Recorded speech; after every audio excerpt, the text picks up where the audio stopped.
In an era where artificial intelligence isn't just a tool, but really the new battleground, how does a cybersecurity titan like Palo Alto Networks evolve? From building digital walls to policing intelligent autonomous agents. We've just completed a deep dive into Palo Alto Networks, or PANW. Specifically for you, our listener, our analysis points to, well, a high-quality company, a dominant market leader with an impressive competitive moat. But here's the question we'll unpack by the end of this deep dive. Does its current market price still offer a compelling opportunity for investors, or is it perhaps already fairly valued? Welcome to the Deep Dive, your shortcut to being truly well-informed. Today, we're plunging into Palo Alto Networks, Inc., traded on NASDAQ under the ticker symbol PANW. This deep dive is built on a comprehensive strategic and financial analysis with all data anchored to August 25, 2025, where the share price was $172.88. Our mission, as always, is to extract the most important insights, give you those aha moments, and provide a clear, concise understanding of this cybersecurity giant. Okay, let's unpack this. Right, and to give you that complete picture, we've structured this deep dive into a two-part journey. In part one, we'll begin with chapter one, business analysis. That's where we'll explore exactly what Palo Alto Networks does and how it earns revenue. Then we'll move into chapter two, management evaluation, to understand its leadership and how they allocate capital. We'll conclude the first part with chapter three, financial analysis, diving deep into the company's numbers and valuation. Then, in part two, we'll shift gears to chapter four, market sentiment, analyzing what the broader market is saying. We'll then look at chapter five, ownership structure, and assess chapter six, risk assessment. Finally, we'll bring everything together in chapter seven, conclusion, synthesizing all our findings. What's fascinating here is how these different facets paint a complete picture of the company's trajectory. Part one. Okay, let's kick things off then with chapter one, business analysis. This is where we uncover what Palo Alto Networks truly does and how it generates its revenue. For years, Palo Alto was known for its physical firewalls, hardware. But the company has made a fundamental pivot, hasn't it? Evolving from just selling hardware to becoming a comprehensive software-driven cybersecurity platform provider. Absolutely. Think of this platformization strategy like this. Instead of juggling, say, a dozen different security tools from different vendors, each with its own interface and data silo, Palo Alto aims to give you one unified, intelligent operating system for all your security needs. As CEO Nikesh Arora put it, a fragmented defense is no defense at all against modern threats. And that really sums it up. Yeah, and the revenue streams clearly reflect this shift. While product revenue, which still includes their physical and virtual firewalls, saw solid growth 19.4% year-over-year in Q4 FY25. The real engine room is their subscription and support revenue. That stream surged 14.8% and now makes up, a dominant 77.4% of their total revenue in Q4 FY25. Shows just how central software subscriptions have become. It's a huge slice of the pie. And here's where you see the long-term commitment. Their next-generation security, or NGS, offerings, these are their cutting-edge, cloud-centric solutions. Well, their annual recurring revenue grew an impressive 32% year-over-year to $5.6 billion by the end of fiscal 2025. That's serious growth. And even more telling is their remaining performance obligation, RPO. Right, the RPO. Think of this as future revenue already locked in from customer contracts, but not yet officially recorded. It grew a massive 24% year-over-year to $15.8 billion. That gives them incredible revenue visibility, doesn't it? Yeah. And shows how deeply their customers are committing for the long term. It really does. It's clear this is a very deliberate strategy to address every part of a customer's evolving attack surface. Their core platforms are Strata for network security, Prisma for cloud security, and Cortex for security operations. Strata provides next-gen firewalls and cloud-delivered subscriptions that dynamically protect network perimeters. Standard stuff, but really well executed. Prisma offers comprehensive cloud-native application protection and secure access SaaS for remote workforces. Hugely important now. And Cortex for security operations is built on Cortex XIM, their AI-driven foundation for automated threat detection and response. What's particularly critical here, and you touched on it earlier, is their intensified focus on AI security. They're launching new products like AI Access Security and Prisma AIRS to protect against generative AI threats. Yeah, things like prompt injection, right, or training data poisoning. Exactly. Prompt injection, where an attacker manipulates an AI model by feeding it malicious instructions, or training data poisoning, where bad data is introduced to make an AI model behave incorrectly. These are brand new, sophisticated attacks that demand, equally sophisticated defenses. These aren't just buzzwords, they're tackling real emerging dangers. And this strategic evolution has really cemented their position as a global leader, hasn't it? No question. They secure over 70,000 organizations worldwide, including an astounding 95% of the Fortune 100. That's incredible reach. Yeah. They've already surpassed a $10 billion revenue run rate in fiscal 2025, and they've set an ambitious goal of reaching $15 billion in NGS annual recurring revenue by 2030. Plus, they're aggressively expanding their total addressable market, their TAM, through strategic acquisitions. Like the CyberArk deal. Exactly, that recent $25 billion agreement to acquire identity security leaders CyberArk. That propels them into the vast $200 billion identity security market. Their primary value proposition is compelling, isn't it? For security teams stretched thin and often overwhelmed. This integrated AI-powered platform isn't just selling tools. They're selling simplicity and superior outcomes. It consolidates dozens of point solutions into one cohesive, smarter defense. That's truly the core insight, but it raises a critical question. How does any company differentiate itself and maintain leadership in such a dynamic and, frankly, high-stakes environment? The cybersecurity industry itself is booming. Projected growth is, 12.6% to 14.4% CAGR, exceeding $878 billion by 2034. Huge numbers. Fueled by the double-edged sword of AI, accelerating cloud adoption, remote work dissolving perimeters, sophisticated threats like ransomware, nation-states, and just the sheer proliferation of devices, IoT, BYOD, everything. This market is fiercely competitive. You've got established players like Fortinet, Checkpoint battling it out in network security, cloud-native specialists like CrowdStrike and Zscaler, and diversified tech giants like Cisco and Microsoft. So how does Palo Alto stand out? Is it the platform versus best of breed? That's a key dynamic. Palo Alto Networks' integrated platform versus what the industry calls best-of-breed specialists. CrowdStrike, for instance, might argue that a platform can't be best at everything, while Palo Alto Networks counters that its unified security fabric offers superior operational efficiency and defense. It's a constant debate. Plus, the regulatory environment is a powerful tailwind. Regulations like NIS2 and DORA in Europe and the SEC's cyber disclosure rules and CERCIA in the US are basically forcing organizations to invest more. Right, compliance drives spending. Definitely. And the barriers to entry in this market, exceptionally high. Intense competition, massive R&D capital for AI, technological complexity, a chronic talent shortage, and the critical need for brand and trust. It's not a market you just jump into. Absolutely, it's a brutal arena. And what really stands out here is that Palo Alto Networks isn't just surviving, they're thriving. They're building fundamental advantages that make it incredibly hard for competitors to catch up. Like their brand. Exactly. Their brand strength is immense. Consistently named a leader in Gartner Magic Quadrant and Forrester Wave reports across critical categories, SSE, enterprise firewalls, that builds huge trust. They also have significant cost advantages and economies of scale. With over 70,000 customers, they collect a vast amount of threat data.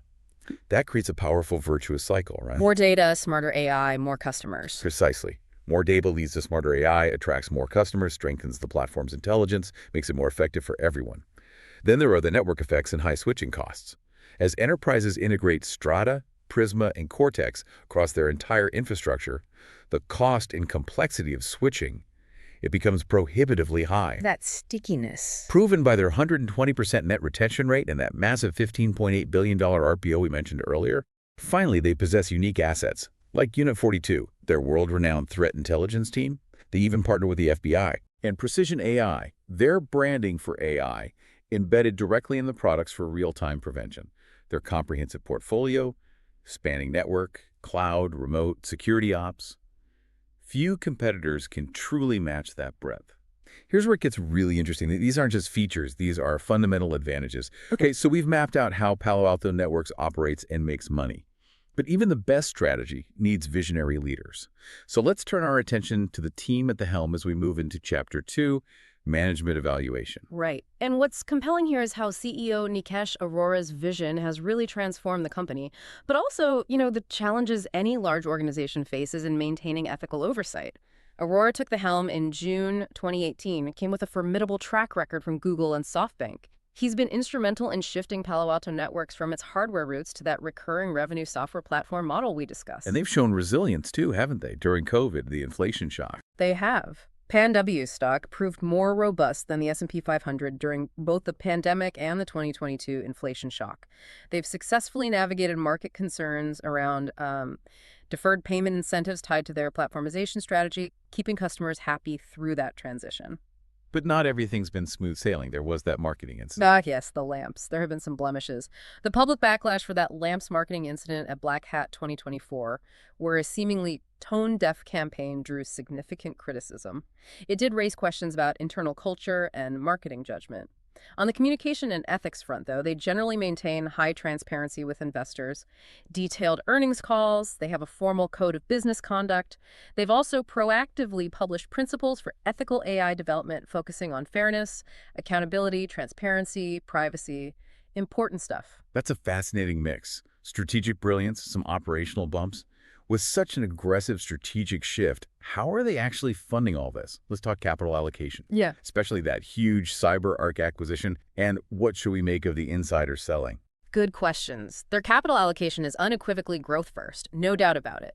They've used an aggressive M&A strategy to accelerate their product roadmap, acquiring companies like Demisto, Twistlock, Expanse to quickly build out their platform capabilities. And the most significant move recently is that $25 billion agreement in July 2025 to acquire CyberArk. A massive bet. Huge. It's a bold, forward-looking bet marking their formal entry into identity security, extending privilege controls to machine identities and autonomous AI agents. It's a massive wager on the future of AI-driven security and is expected to be immediately accretive to revenue growth and gross margin. So high stakes, high potential reward. And shareholder returns. Buybacks. Dividends. Well, they haven't paid a cash dividend. Prioritizing reinvestment for growth is the clear strategy. But they do use share repurchase programs. They added $915 million in 2022. There's a recent $1 billion program, primarily to offset dilution from stock-based compensation and signal value to the market. Impressively, their return on invested capital, ROIC, has shown a significant positive turnaround. FY24 ROIC was around 13.4% to 13.9%. That's a stark improvement from negative figures historically. Okay, but that insider selling. Right, let's address that. This is a critical point. Senior executives have been consistent and frankly significant sellers. We're talking 6.9 million shares sold versus only about 276,000 purchased in the past year. That's a big difference. It is. Now, much of this is often part of prearranged 10b5-1 plans, those scheduled selling programs, but the sheer scale and the lack of offsetting open market purchases, it does raise a yellow flag, maybe about their perception of the current valuation, or at least a lack of strong conviction to add more at these prices. So what does this all mean for how they're deploying capital? It's a clear growth-first strategy, but with that intriguing note about insider activity. All right, let's dive into the numbers now with Chapter 3. Financial analysis. This is where we truly see the financial health and the valuation story of a company.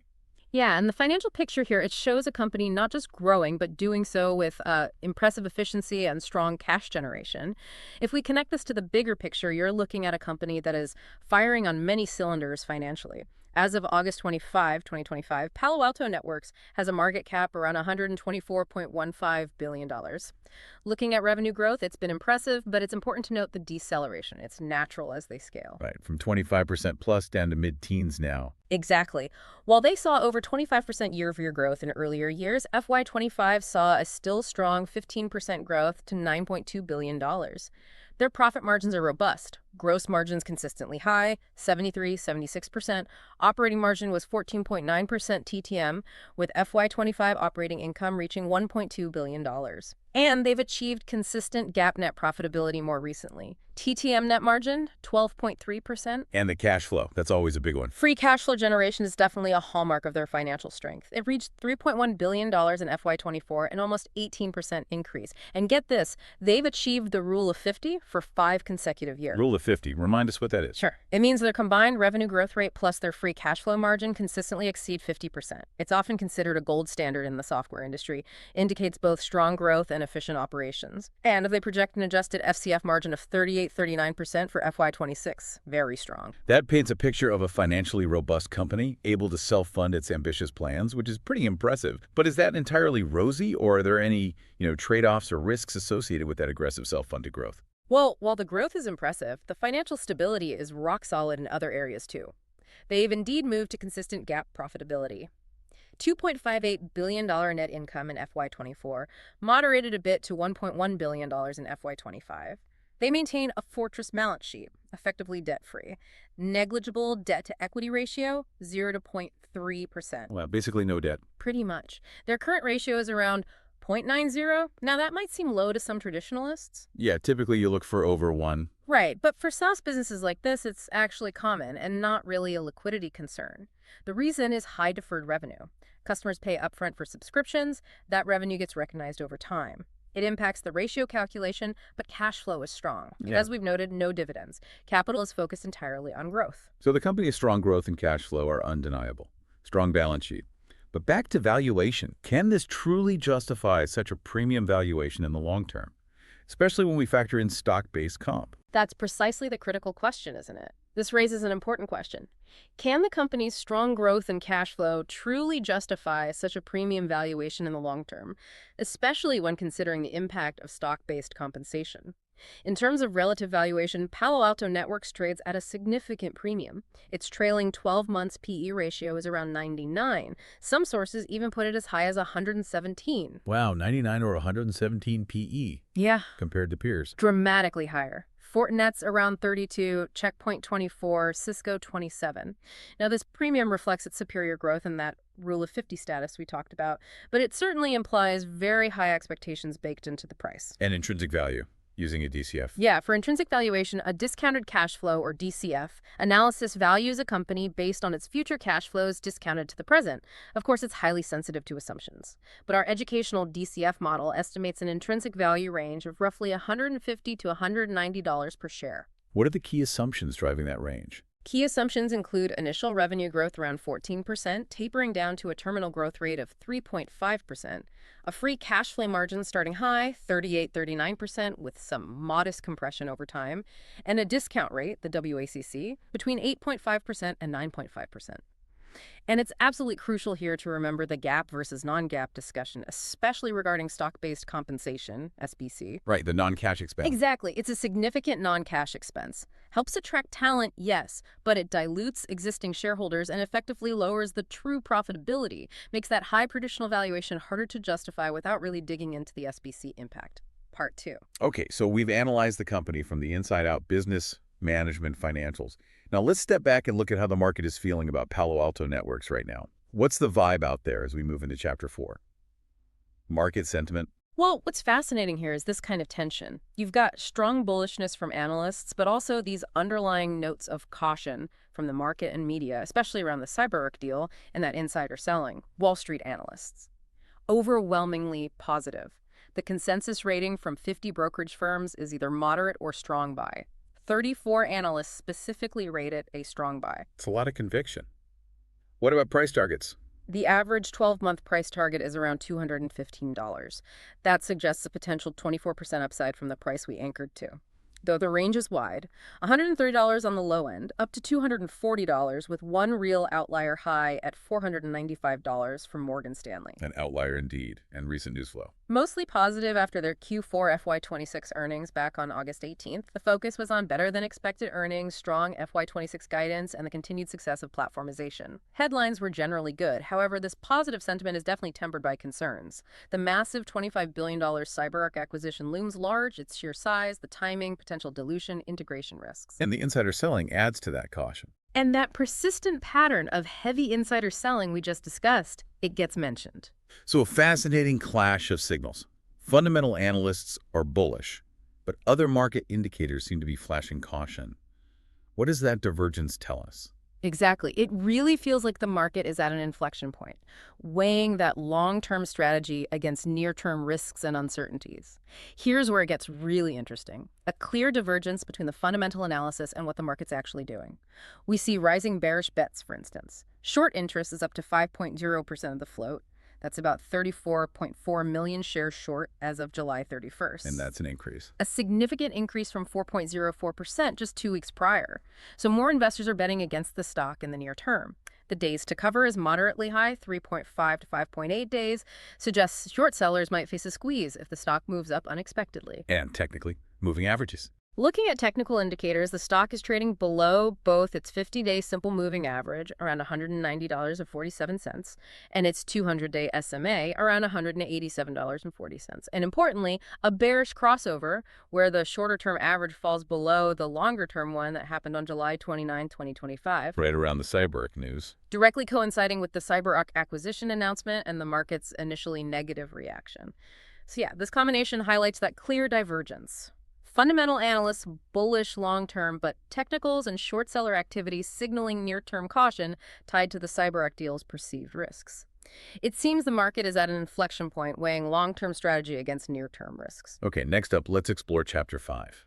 Ownership structure, because knowing who owns a piece of the pie tells us a lot about a company's stability and potential influences, doesn't it? It really does. And if we connect this to the bigger picture, the high institutional ownership provides stability.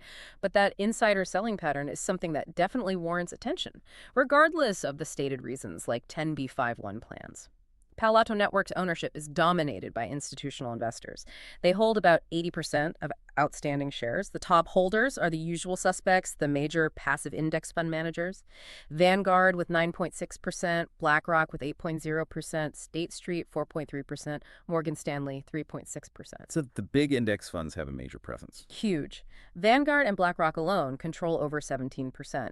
This provides a stable base because the stock is in major indexes, but it also means active manager sentiment can have an outsized impact on price moves. Now, insider holdings, that's a very small percentage of total shares. Tiny, really. And the transactions are mostly selling. Overwhelmingly, past 12 months. 80 insider sell transactions versus only 14 buys. Net result. Over 6.6 million shares sold by insiders. Key execs like CTO Nirzook and CPO Lee Cleric are frequent sellers, often through those prearranged 10b5-1 plans. But, as we mentioned, crucially, there have been no open market purchases by insiders in the last 3 months. That absence is noteworthy. Interesting. Any other notable owners? Well, it's a subtle point, but maybe relevant given the industry. Members of Congress. There were 10 trades in PANW stock over the past 6 months by members of Congress, 7 sales, 3 purchases. What does that tell us? It often signals the sector's sensitivity to government policy and geopolitical developments, things these figures might have some insight into. Just another layer to consider. All right, let's turn now to Chapter 6, risk assessment. Every company has risks and opportunities, and understanding them is absolutely crucial for you, our listener, to get the full picture. Right. And this brings us back to that important question. Can the company's strong strategic positioning and opportunities truly overcome the inherent risks?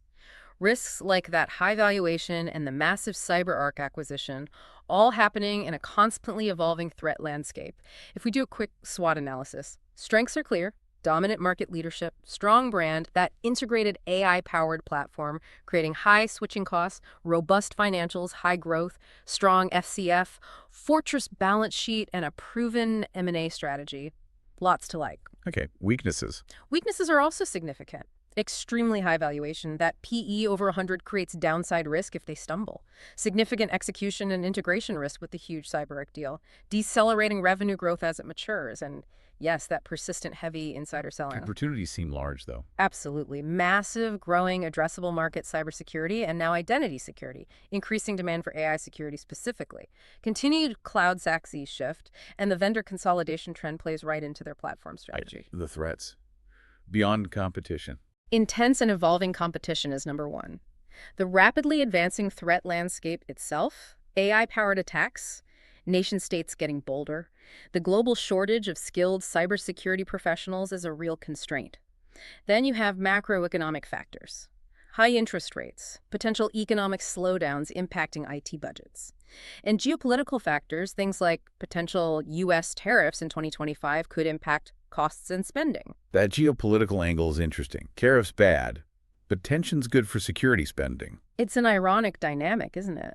While tariffs could impact costs for components and maybe reduce overall IT spending, escalating tensions, unfortunately, often increase the demand for comprehensive cybersecurity. It becomes a critical priority for nations and companies alike. And now, after covering all that ground, we've arrived at Chapter 7, Conclusion, where we pull everything together to give you the final verdict. So let's unpack this one last time. You've got this incredible story of market dominance and strategic vision, really compelling stuff, but it's balanced by some real financial and execution considerations, isn't it? It is. The bull case highlights Palo Alto Networks as that dominant market leader in a growing cybersecurity industry. Successful platformization, creating a strong economic moat, high switching costs, a $15.8 billion RPO, strong retention. Its financial profile is elite. That rule of 50 for 5 years, mid-teens growth, exceptional free cash flow, debt-free balance sheet. Hard to argue with those numbers. Plus, visionary management making bold, forward-looking moves like the CyberArk acquisition for AI-driven security. Absolutely. But then the bear case. It focuses squarely on that extreme valuation. A PE near 100 leaves basically zero room for error. There's immense execution and integration risk with the $25 billion CyberArk acquisition. That cannot be understated. Revenue growth is decelerating as the business matures, which is normal but needs factoring in. And adding to the concern is that persistent heavy insider selling without any offsetting open market buys by key leaders. And quantitatively, what's fascinating here is how the analysis puts the current market price right in the middle of our estimated intrinsic value range. Right. That's what our educational DCF model suggested, yes. An intrinsic value range of $150 to $190 per share. So with the price at $172.88. Exactly. As of August 25, 2025, PANW's share price of $172.88 falls squarely within our estimated intrinsic value range of $150 to $190. So what does this all mean for you, our listener?